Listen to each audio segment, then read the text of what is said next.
सबसे पहले मैं अपनी देवादी महादेव के चरण में प्रणाम करती हूँ, मेरा प्रणाम स्वीकार हो। माँ पार्वती के चरण में प्रणाम करती हूँ, मेरा प्रणाम स्वीकार हो। गौरी पुत्र गणेश के चरण में प्रणाम करती हूँ, मेरा प्रणाम स्वीकार हो। माँ शारदे भवानी के चरण में प्रणाम करती हूँ, मेरा प्रणाम स्वीकार हो। जिस धरती पर बैठी उस धरती माँ के चरण में प्रणाम करती हूँ, मेरा प्रणाम स्वीकार हो।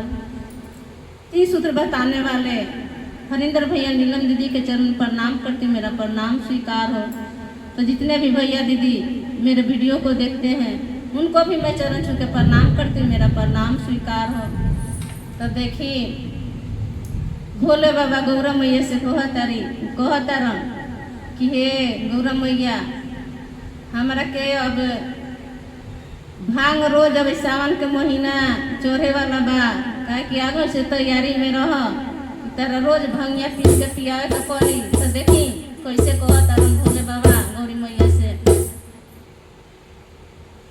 कि गाजावा में नइखे मिलत माजावा हो, गौरा भंगिया पीस पिलाई दो। अरे गाजावा में नइखे मिलत माजावा हो, तो गौरा